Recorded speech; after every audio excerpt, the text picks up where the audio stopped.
Yeah.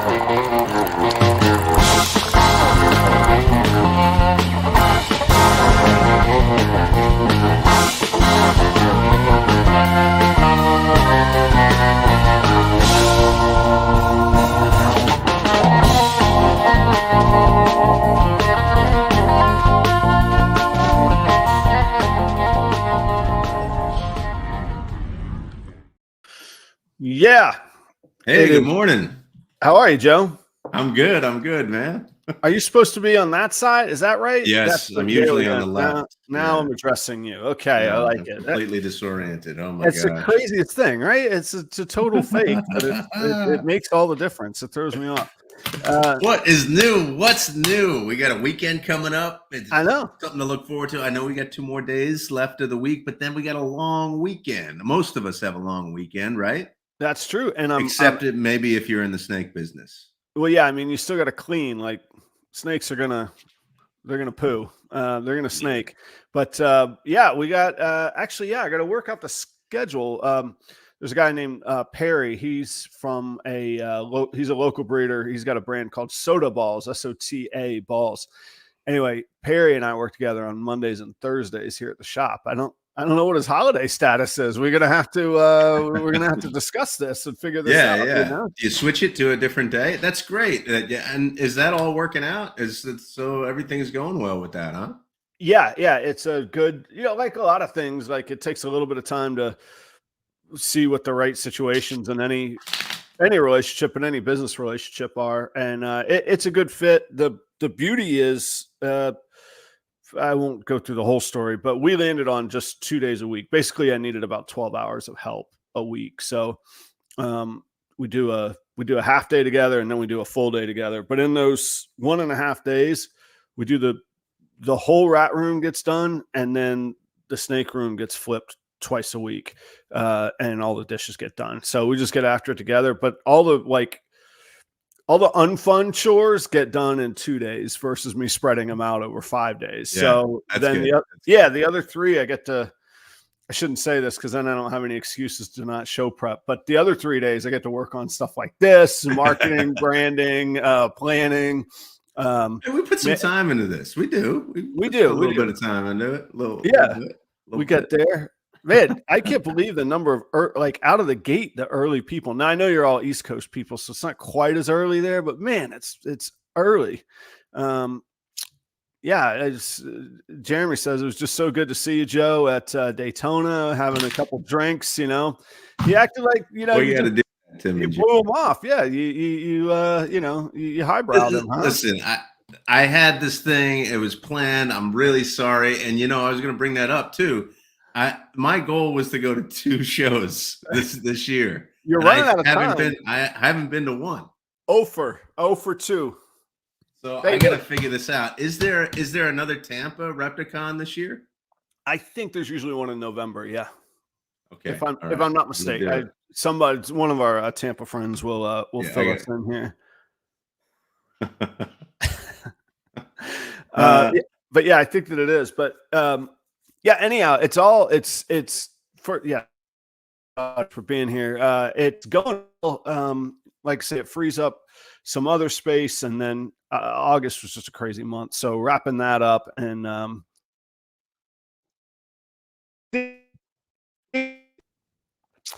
Kelly's birthday was a few weeks back, mid-July, but when we're traveling, especially on the weekends, we like listening to that NPR show, Wait, Don't Tell Me. And tonight they're broadcasting from Minneapolis for the show. So we're going to go catch that live. Hey, that's they great. record. That's really I didn't know that.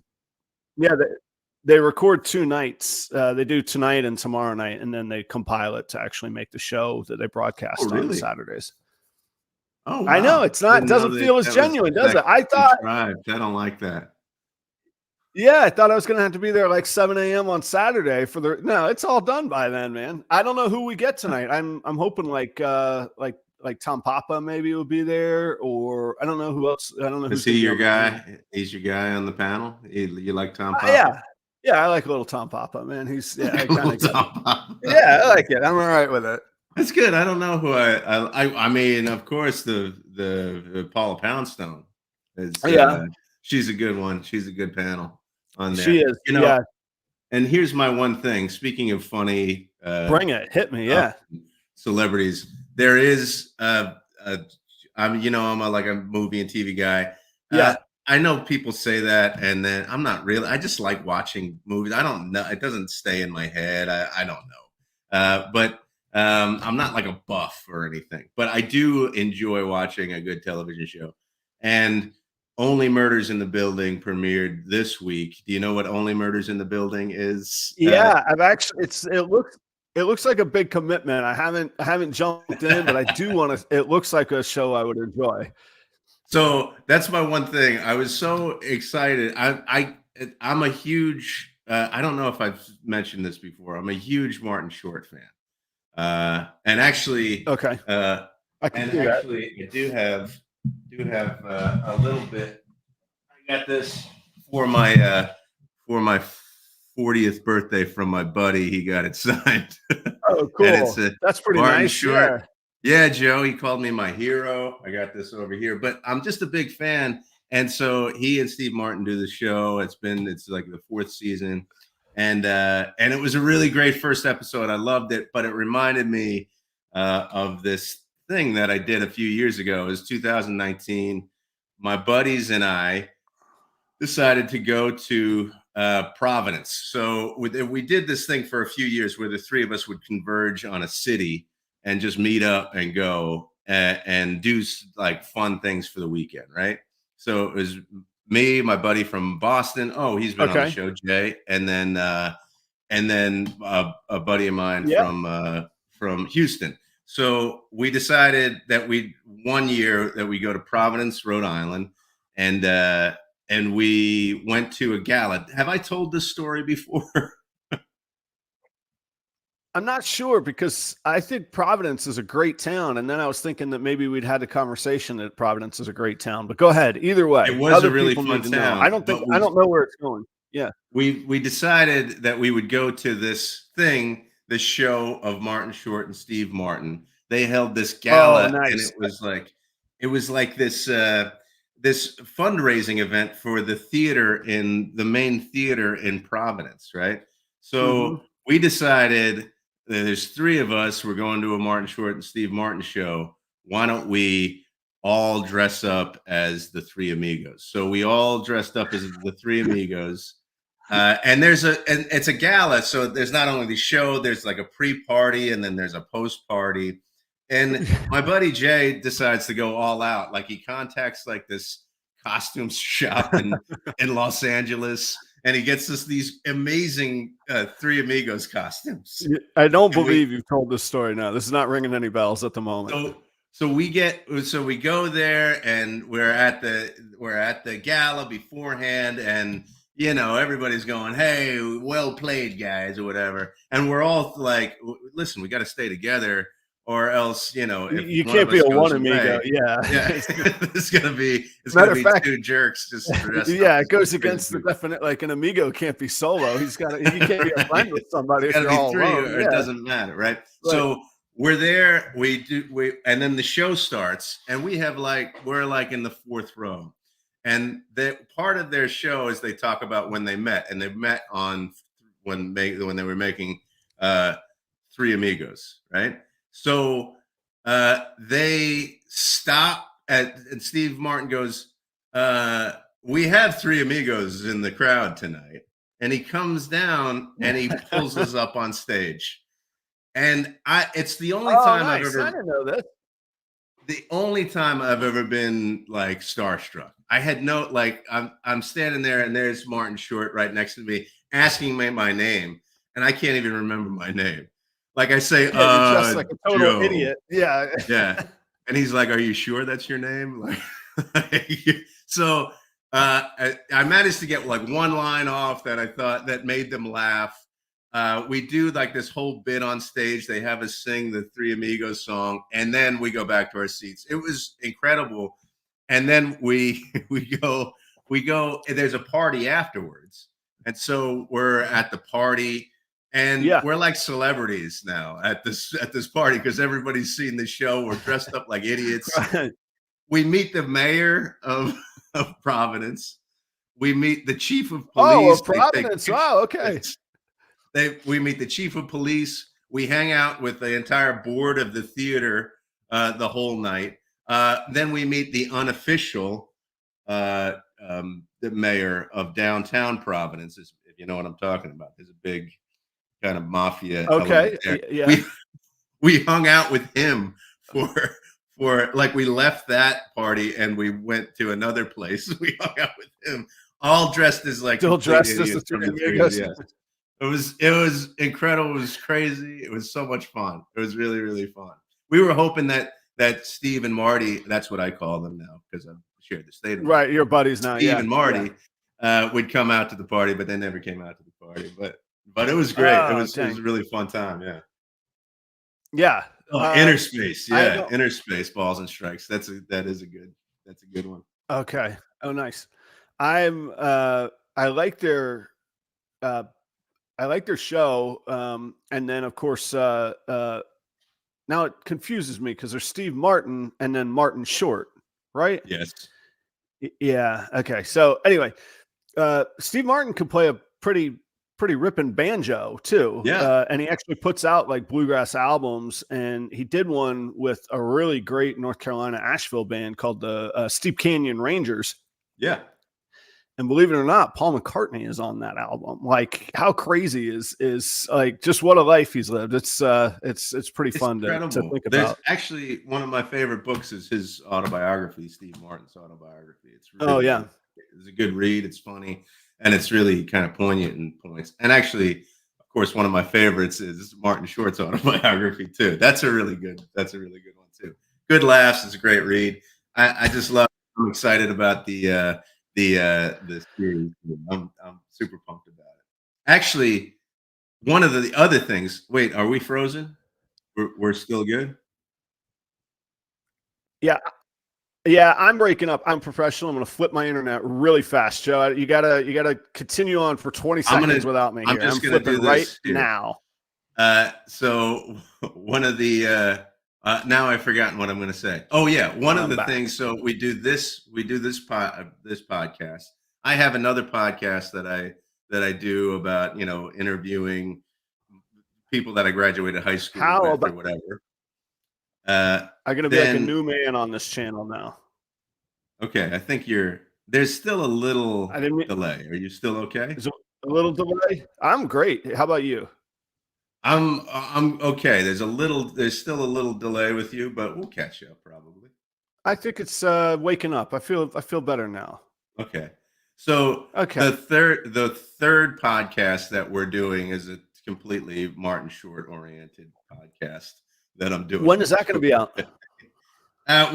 We've got a few episodes that we recorded. We're not sure if they're worthy of getting out there, but well, I'll let you know when it gets out there for anybody who's interested. Let me tell you from experience, don't worry about if something's worthy or not. You can you will find your tribe, okay, man?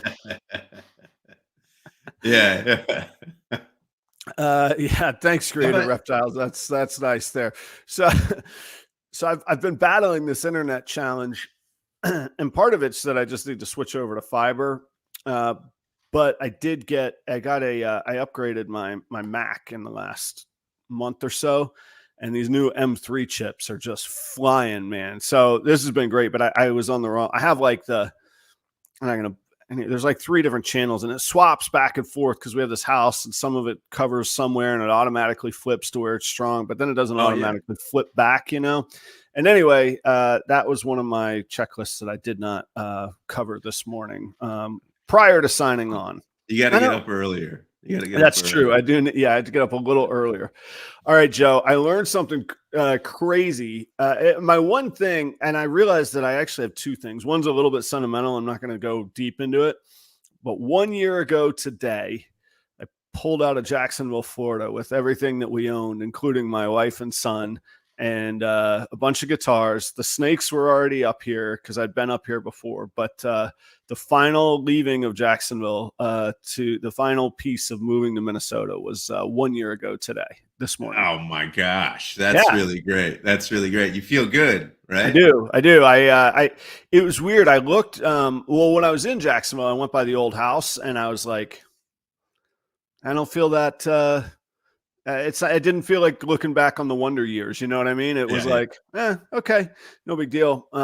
But I also, when I saw the pictures on Facebook last night, I also remembered like the absolute terror that like I was petrified. Like I was scared. Yeah, neither of us had a job. The snakes were at somebody else's house. We didn't have a home up here yet because the Florida had to close 2 weeks before the sale up here. So we just decided we would wing it for 2 weeks while we tried to get our son in school, which we did.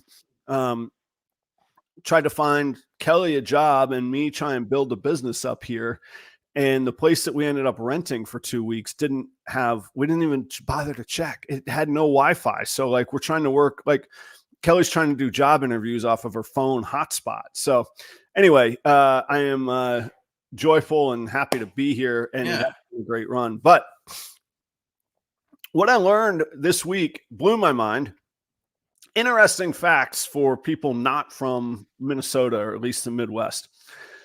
So on Sunday in Minnesota, we hit a heat index of 120 degrees. Wow. And it was a record. And so at first I go, well, there's global warming and climate change, or how, I don't even care to touch that debate on this show, but whatever people want to call it, it's hotter than it's ever been on the heat index. Now the actual temperature was like 94. But what drove the heat index so high was the incredible humidity. Our dew point was at 88 degrees. And I don't even really know what that means other than I've been in Florida many times at 88 degrees and it's not been dew all over the place. Yeah. So the humidity was so high that it cooked up the, what's it called? The heat index. And then I watched the news. And the meteorologist says it's because of the corn harvest time. And I'm like, what the absolute hell is this guy talking about? And I look it up. Corn sweats. I thought it was the lakes, the land of 10,000 lakes, blah, blah, blah. It is the cornfields. And when they are ripe, now this is all from the internet, so of course it's true, but according to my research, 1 acre of corn will evaporate 3,000 to 4,000 gallons of water a day. Wow. And so what happens this time of year is that there's so much. You think we got lakes, we do, but we got corn, man. And it is as far as the eye can see, really, as soon as you even within the metro area. I mean, you get to the interstate, the north-south interstate is I-35 here. The east side of the interstate is pretty well populated. The west side of the interstate, south of the city, boom, corn immediately. There's corn everywhere. Okay. So every acre this time of year is sweating off 3,000 to 4,000 gallons of water into the air. And it becomes this incredibly humid place for, I guess, for the next few weeks or months until, we take the corn and you run down the stalks. Yeah. Yeah. So it lasts a few weeks. It lasts like 4 weeks or something, 3 weeks. Oh no, I think we're coming into it. I think they're still out there. Yeah. It'll be gone, I would think, but I'm trying to remember last year, maybe by the end of September, it's kind of gone from that point. Okay.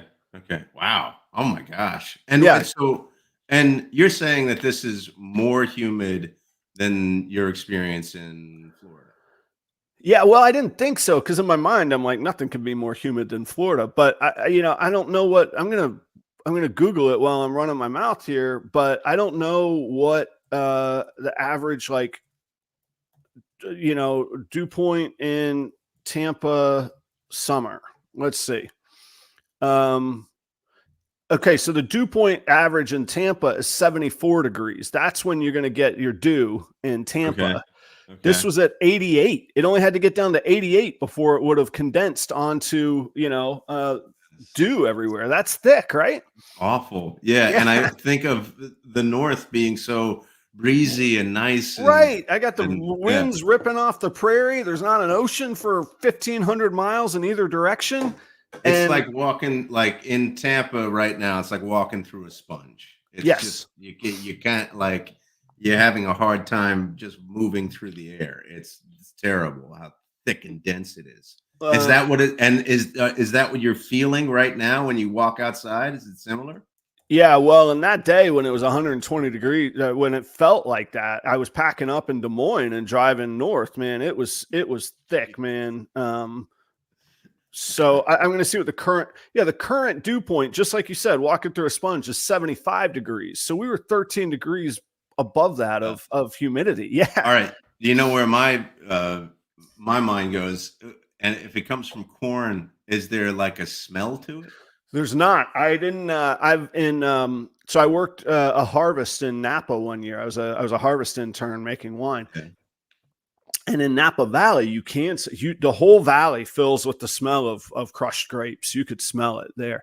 I don't smell Is that a decent smell? Crushed grapes? It's wonderful, man. It's beautiful. It really, like not to get all nostalgic and highbrow. Oh, when I was working in Napa making wine, the smell in the mornings, but it was phenomenal, man. Yeah, definitely. So there was this. So I lived in Chicago for a few years, and some of the nicest days in the summer, but also some of the hottest and most humid days in the summer. You got that big lake there. Yeah, that's like a mini ocean.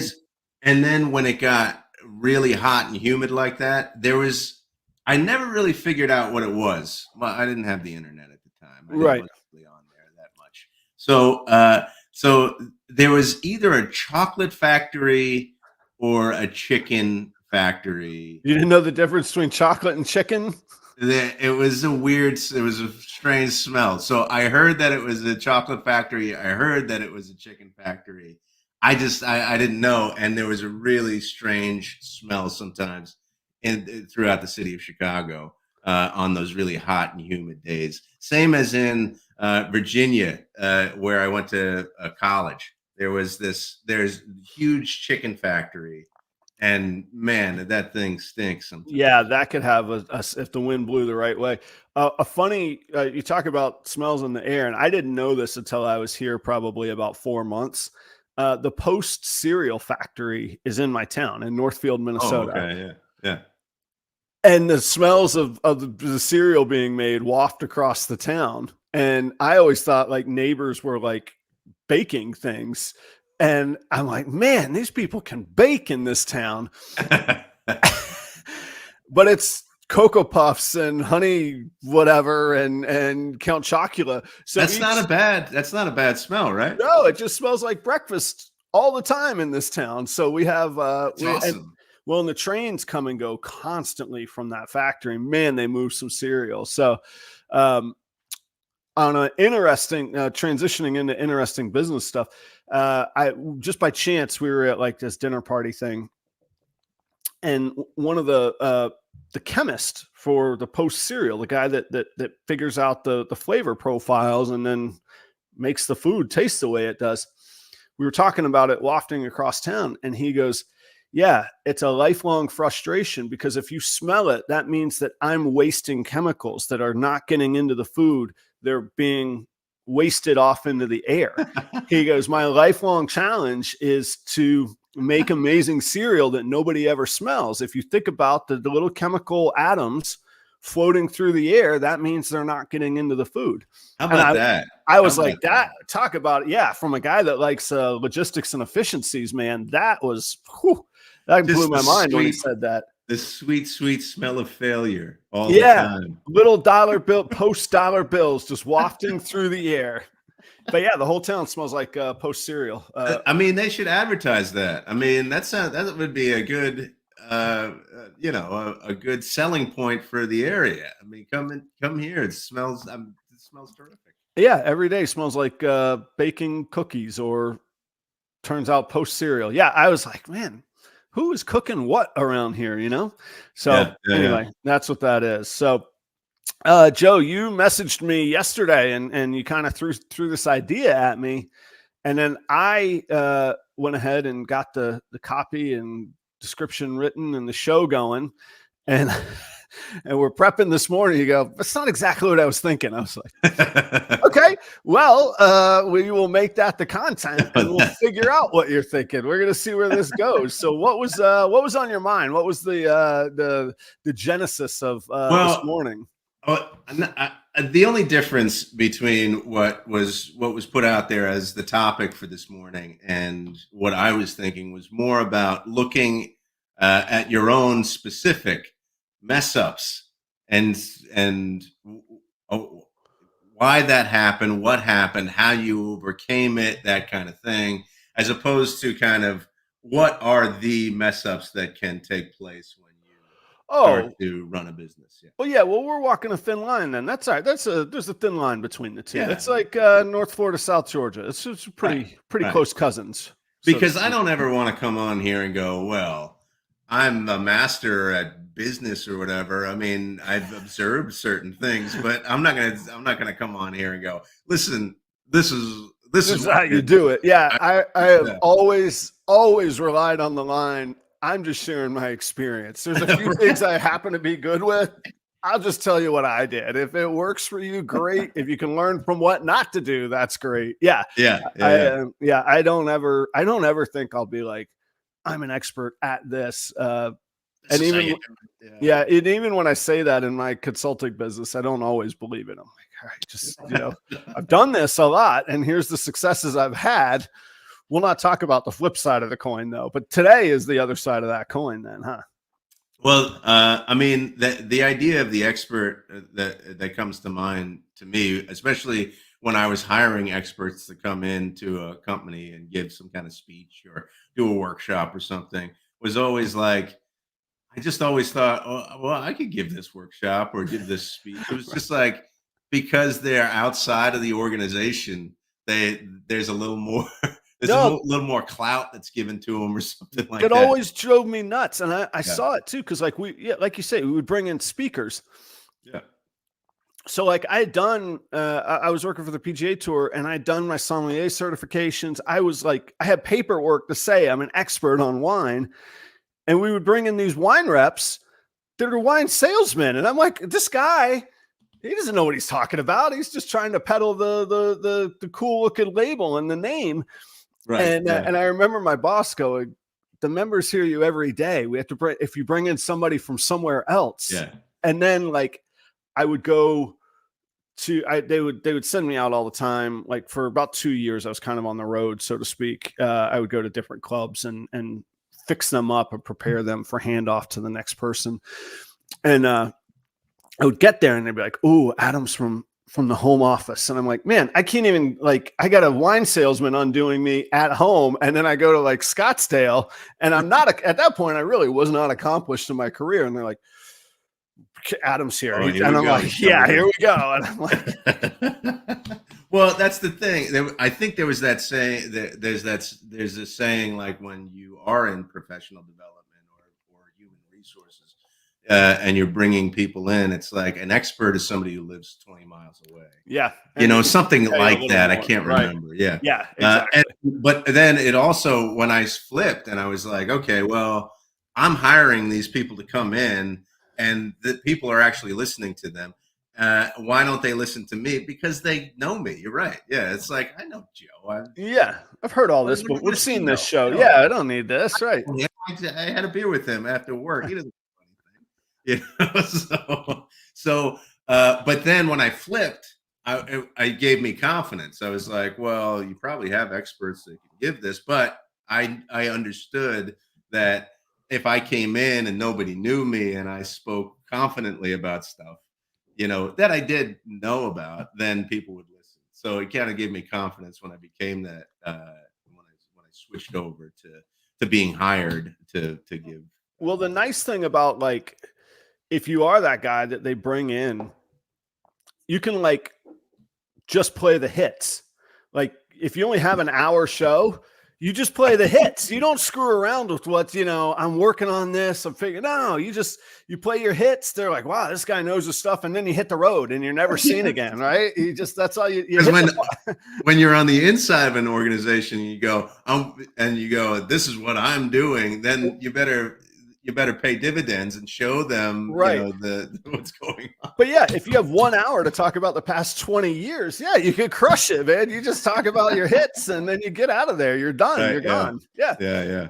And so anyway, yes, this is now it's a completely different conversation. Well, yeah, we've thrown it all away. Yeah, thrown it up right into the wastebasket. So when you started, like what was, like, I can think of a few things that I just did in my personal life, not necessarily business oriented, where I go, yeah, that was strange. Why did I do that? And how I recovered, that kind of thing. So what about you? What things that you look back on, specifically in this portion of your life, this adventure? Yeah. That you go, yeah, that was like a misstep. And how did I overcome it? Yeah, I think there's it's funny because talk about shared experiences, like everybody in the audience is going to be like, oh yeah, of course we all did that. Like you buy these cool looking snakes because they look cool, and that really at the end of the day should be what it's about. But then you realize that you run into like a dead end street and there's no more to do with them. So there's a particular type of mutation or morph that we call a blue-eyed leucistic. So it's an all-white snake with bright blue eyes. Okay. Stunning. Looks amazing. Yeah. So we buy one of those because everybody wants if you want a cool standout snake, that's the one. A blue-eyed leucistic. So leucistic, yeah, a lot of people think it's like an albino, but it's actually bright white. So it's a different pigment condition. And the problem with a blue-eyed, we call them blue-eyed Lucies for short, plus it's cuter. So the kids really get into the blue-eyed Lucies. So the problem, or bells, B-E-L, blue-eyed Lucy. The problem with the bells is that the genetic trait is so powerful, any other genes that are ever in there are covered up. So you could have a $15,000 animal that's just all white and you get no color and you get no pattern and you get no contrast. So at first you're like, oh, this is the coolest thing. And then it just covers up everything. Yeah. And the other thing is everybody in the audience is running through. They're like, well, blue-eyed leucistics that are Mojave lesser, the purest white. But then if you do a super Mojave, it can have a little bit of purple. But for the case in point, for all the reasons we talked about, and Troy's got a good point, bells still sell really well. So you can make them, but you cap out at like $250, $300. You're never going to get a multi-$1,000 bell. I don't know. I say never. Maybe somebody will break through it and discover something amazing. So like I had bought bells. When I first started, I thought I would keep all my snakes in terrariums and I would just have this like wall of like snakes. There's no possible way. I have like 200 now. There's no possible way I could clean and ethically keep. Well, I could. I would have to hire 5 people to clean, and and they don't do as well in terrariums either. So I mean, a few of those things I switched over. So hang on. Can you explain the genetics of the blue-eyed Lucy or the bell, which I had to go, okay, what's he talking about now? Bell.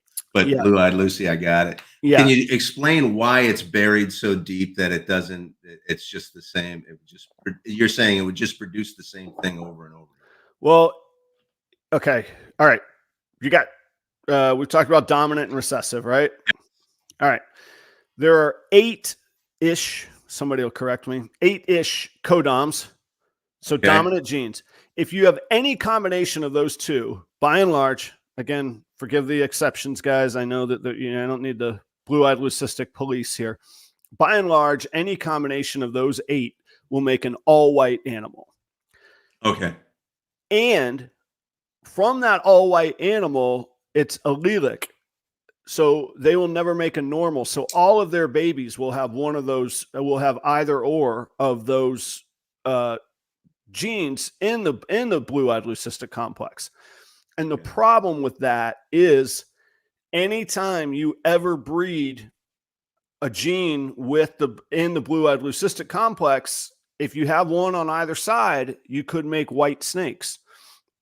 So if I have a triple recessive with a blue-eyed leuci complex gene in it, I have to make sure that I never breed that to another one, or I have to be very careful. And what ends up happening is you either have to really, really focus on where your Bell complex genes are, or you're going to slip up and you're going to make an all white snake that could be clown pied under it, so to speak. Okay. Yeah. Did I clarify it for you? Hey, since you asked, man, I went through it there. Let me bring this back to practical terms.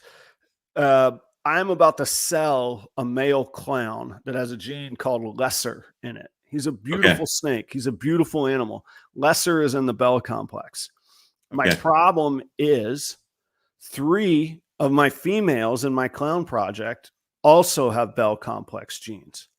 Okay. I cannot breed that male to those 3 females because I'll make all white snakes and I'm going to miss out on axanthic clowns.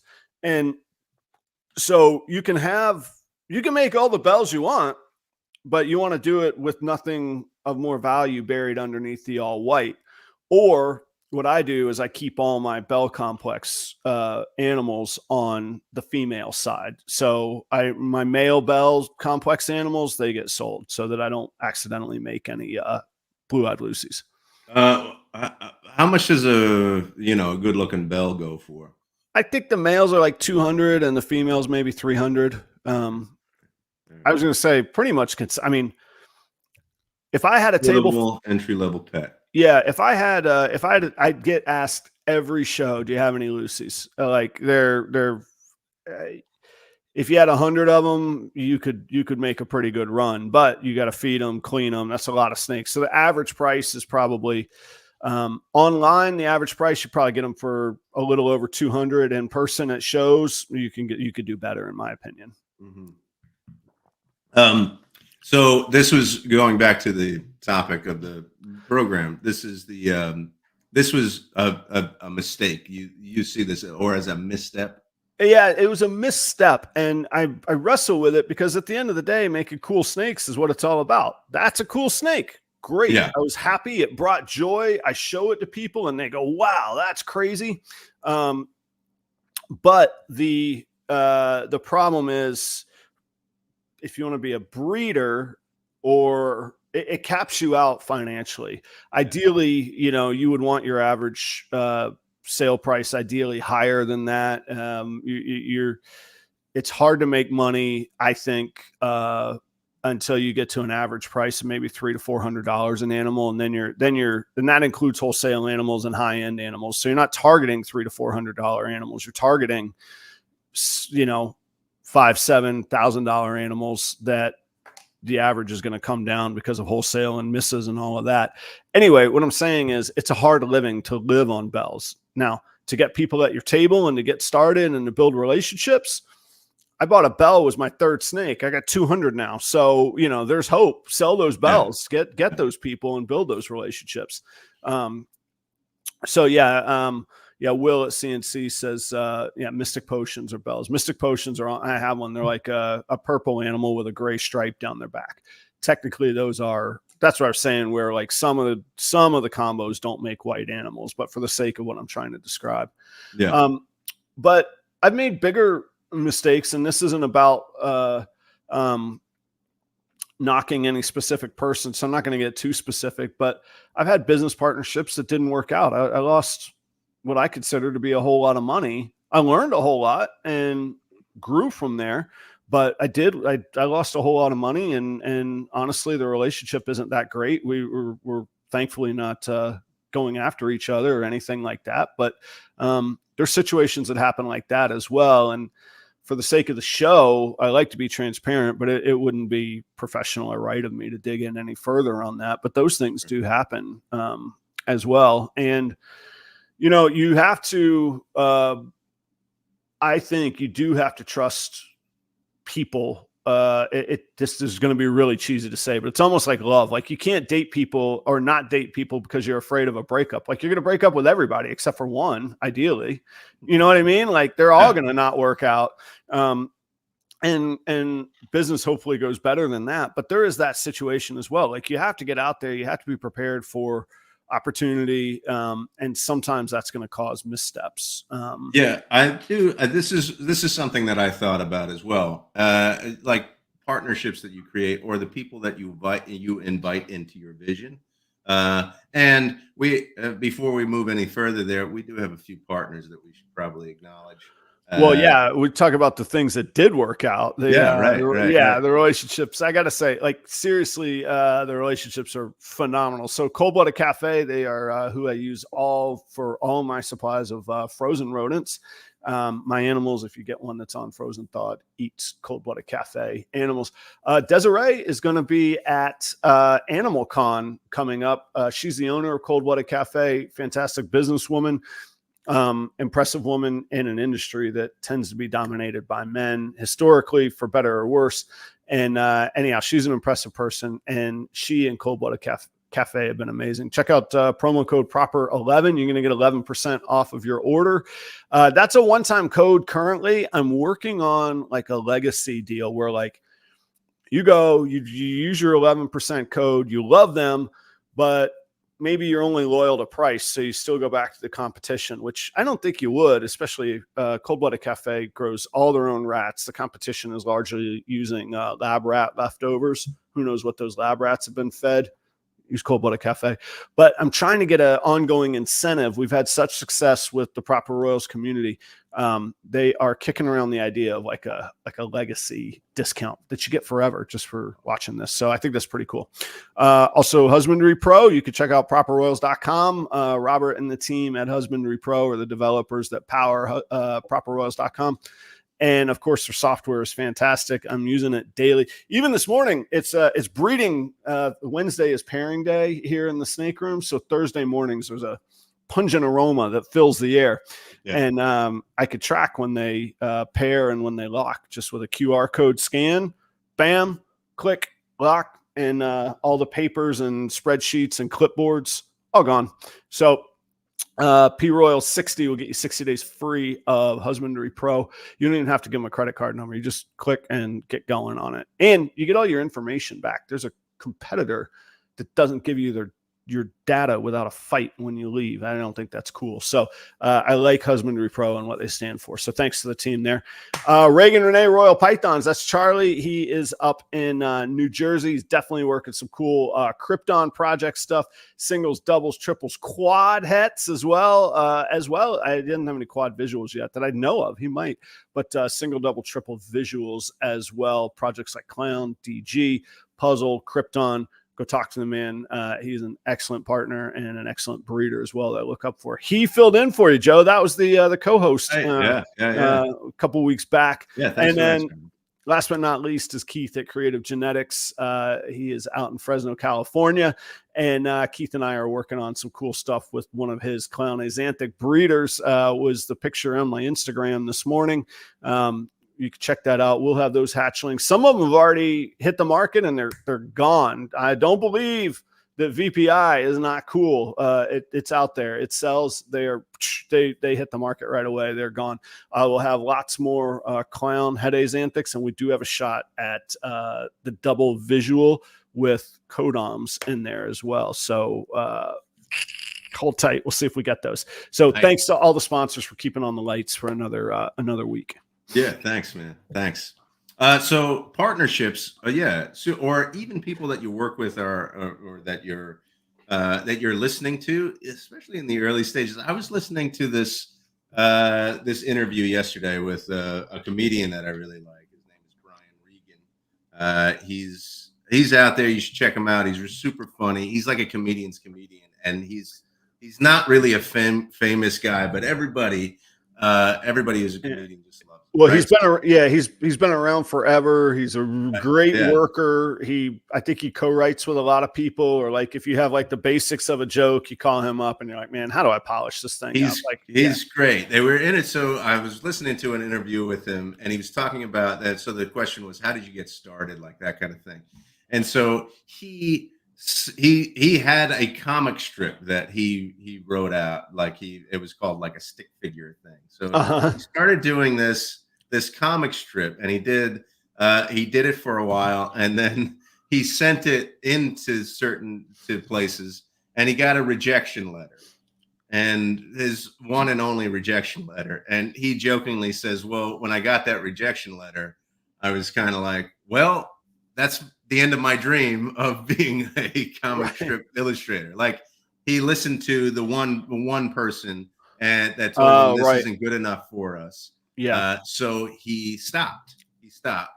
So that's one thing. But his story continues, and he goes, and then I started to really work on stand-up comedy. So there's two things about that I think are important. And that's one thing is, if you get rejected, or if somebody's telling you this is kind of crazy or insane, just find your people. If you have a passion for it, like that's kind of what I see this as. Like, you're finding the people that are going to help you rather than saying this is no good. This is no good. Keep seeking that out. I can see that in my own life, that I did that once. And it was total. You're exactly right. And it was total. I didn't have that insight. I didn't set out. I did with this show when you and I kind of cooked this up, but with the whole Proper Royals channel, that set out as just a learning experience. I thought if I could learn how to market on YouTube, I could translate that into my career selling wedding. If I could sell reptiles online, I could sell weddings to brides. That seems, it seemed in my mind a good straight line. I'm sure to everybody else, they're going, what are you talking about? But the process of marketing and branding online is really what I was trying to figure out.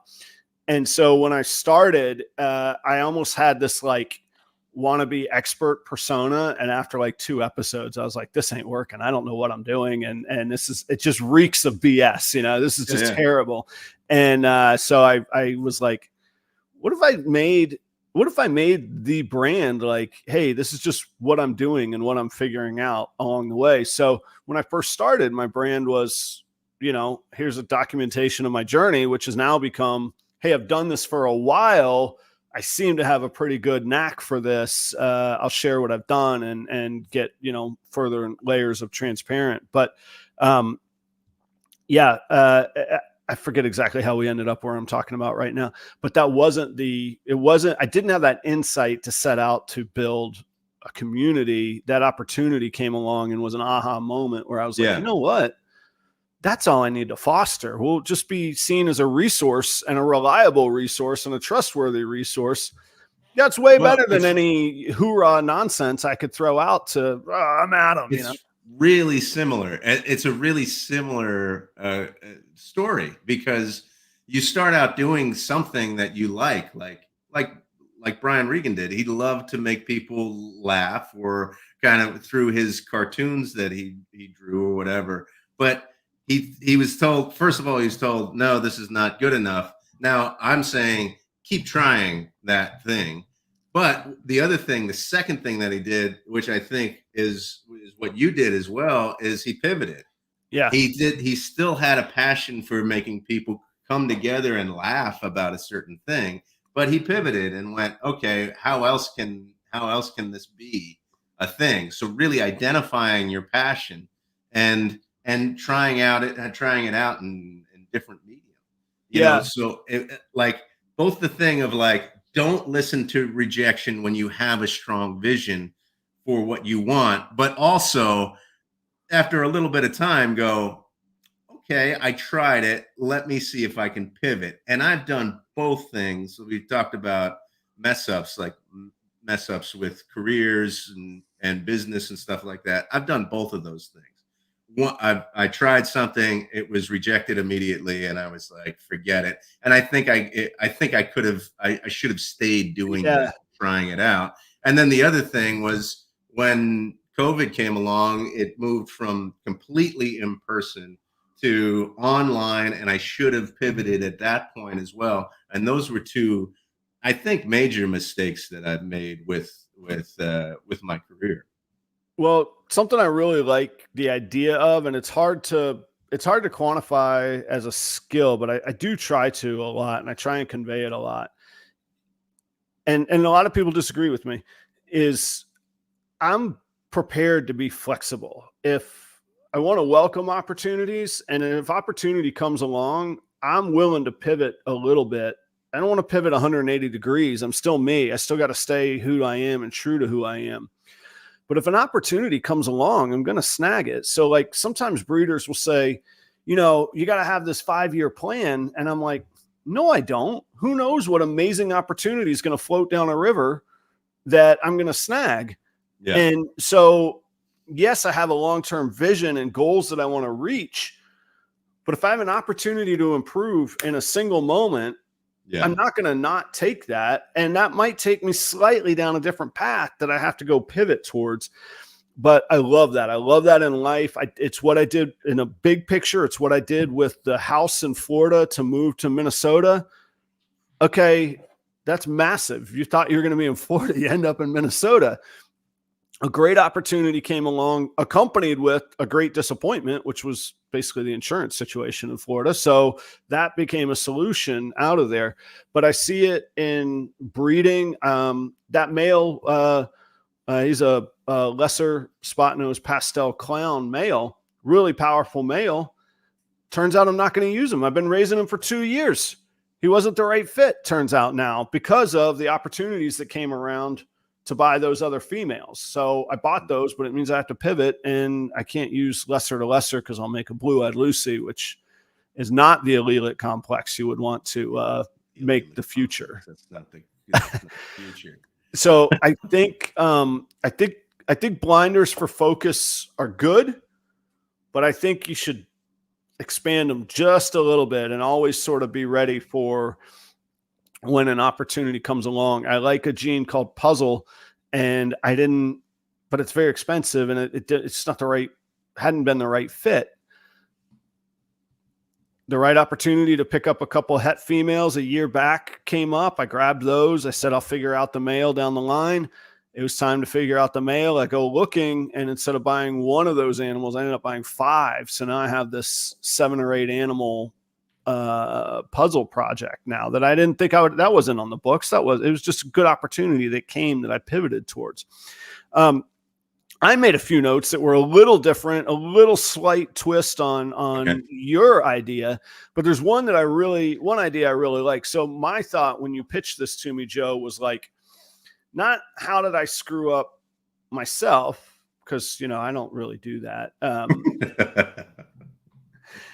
But it was, how did I screw up with a customer? How did I disappoint a customer? And that to me is definitely something I've done. I do it not often. I'm not gonna fall on a sword that much, but it happens because we're human. And then how do you recover from that? And I thought of some really big macro examples all the way down to personal micro examples. But I heard it explained the best this way. There's kind of there's certainly a spectrum of personalities, but I broke them into, I think there's 5, and I'm not going to go through all 5, but basically at one end, there's customers that are they're active. They're not passive. They're active fans, and they're active customers. Those are the best. They love what you do, and they tell everybody about it. Evangelists, right? Right. Spreading the good word. There's happy people that have lives to get on with and probably don't have time to evangelize your brand, but they really appreciate you and they come back. Those are great. That's the next. And then there's the middle, the ambivalent ones that are, everybody's happy. It's transactional. I bought a snake from you on Morph Market. I may or may not ever see you again. Cheers. Thanks. Good. Satisfactory. Everything good. I said I wasn't going to go through all 5, but I'm on a roll. That's the third. Then we go into the negative portion of the spectrum, and it's the flip side. There's the people that are disappointed, but you never really hear from them. But if your name comes up, they're going to be like, I didn't really have a very good exam. And that's a hard one because they're out there, but you don't know that they're out there generally because they got better things in life to move on for. But if your name ever comes up, they're going to tell somebody about it. And then there's the active negative people. They're so mad. They're so disappointed. They're telling everybody what garbage you are. Yeah. Yeah. And that's a big problem too. But an interesting concept is those people at the lowest, farthest, and maybe not lowest, they're oftentimes they're legitimate. Like they have a reason to be pissed off at you. So the people farthest from you have the greatest odds of becoming your best. They have the greatest odds from going from one extreme to the other. Really? So, well, it's a theory. I'm not saying it's a fact. Okay. That's this theory. In your expertise? No, I wouldn't even say that. In my learning, in my mindset.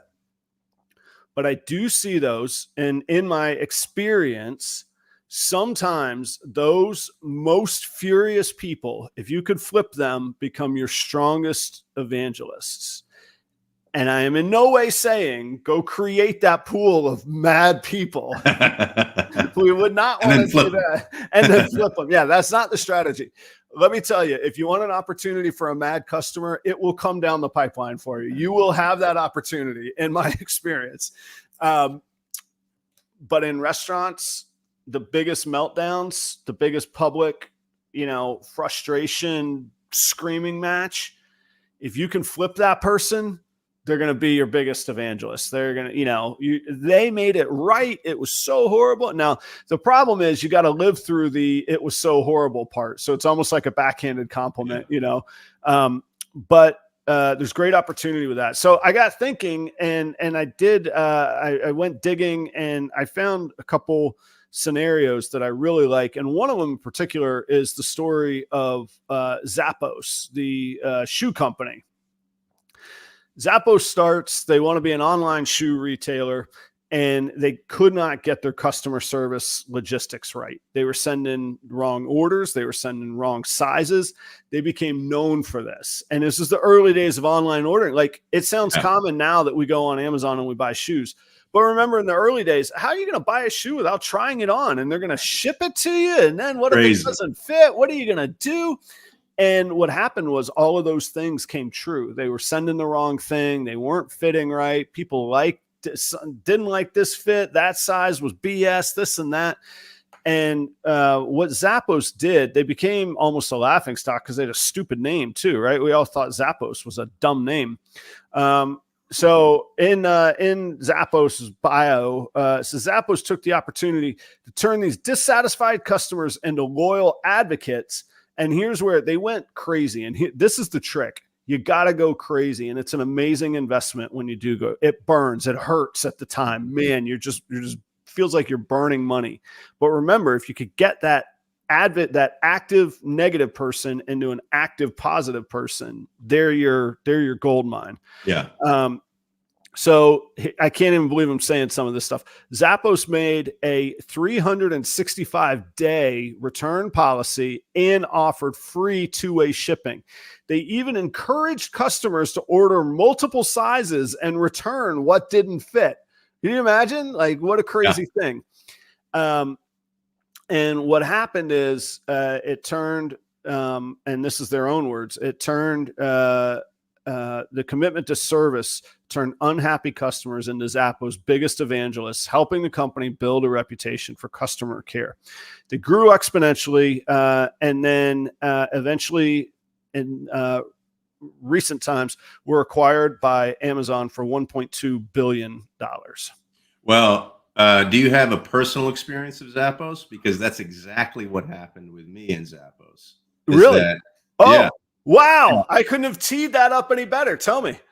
I don't have a personal experience with Zappos. I have a personal experience of this type of thing. Go ahead, though. What was the Zappos thing? I ordered some shoes. They got it a little bit wrong, and I was like, it's not a big deal, but you sent me the wrong shoes. I wasn't even going to say it. I just was like, this is not the exact thing that I ordered. Oh, you were the negative, quiet one. Like, I'll tell you, I'm not happy, but on I go.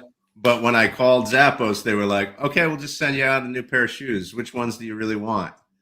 And I was like, okay, where do I send the shoes that I have? And they were like, nope, keep those shoes. We'll send you out a new pair. And I was like, for like a few years, I was like, have you heard of this thing called Zappos? Right. Yeah. This is fantastic. And like, and that's kind of how, I mean, I'm not surprised they were bought by Amazon, because that's kind of how Amazon is. It's really easy. I find it's really easy, unless you're buying from a vendor of Amazon that's hard to get to. I think it's really kind of easy to get a refund for something, send it back. That's, I think. But for me, for years, I was saying, you got to go to Zappos and buy some shoes. I mean, it was great. And what you said about the service industry as well, like, it doesn't, like, to me, it doesn't, if I have a bad experience, what trumps it is how people handle it. Yeah. Like, I'll go back to a place that I had an initial bad experience if they handle it right. Yeah. Like, hey, I'll take care of you. We want you to have a good experience here. I understand what it is. Let me take something off the bill, or say, even if there's like some kind of gesture that, that's like, hey, we're really care. sorry. Yeah. Yeah. I would go through trying to convey that with entry-level managers. And I'm sure I was the same way. So it's not me knocking entry-level managers, just who I worked with the most in my career, and coaching and mentoring. And I realized we're getting into overtime. And speaking of my career, I have to get to another project in 28 minutes. So we're going to boogie here real quick. But the idea of just go overboard, don't nickel and dime people. Like, they would be like, well, I gave them a 15% discount. And I'm like, so in your mind, you said, excuse the expression, but in your mind, you said, this is only 15% shitty. Like, was it what they expected, or was it not? And if it wasn't what they expected, don't nickel and dime. Don't negotiate how shitty it was. Make it binary. Was it acceptable or was it not? And if it wasn't acceptable, go acknowledge it, own the situation, hopefully convey that we want them back. And here's what we're going to do to make sure next time that they're back. And then memorize that face, so when they do come in next time, you don't screw it up again. Because if you screw it up again, then you're toast. Then you're just you're just done. So you got to get it right. But yeah, I remember, and it was a really horrible scene. I remember a manager that had interned with me at one property, followed me to another property, and was a salaried manager. And the night ended in a screaming match with him and a member in the dining room over a piece of salmon. And at that time, the salmon add-on was like $6, which means we paid $2. And I finally pulled him aside, and I just said, I can't use his name, but I said, what was that? And he goes, she's wrong. I go, she might be wrong. He goes, yeah, but we can't set that standard that it's acceptable. I said, you know what? The heat was up too much. She's at a party of 11. You're screaming at her with 10 other people fighting. Oh my gosh. It's terrible. I said, what are you doing, man? And like, I had to physically like move him out of the dining room. All the while I'm apologizing. And I said, hey, the strategy on that would have been to just take the loss, and then we figure out how to win the war.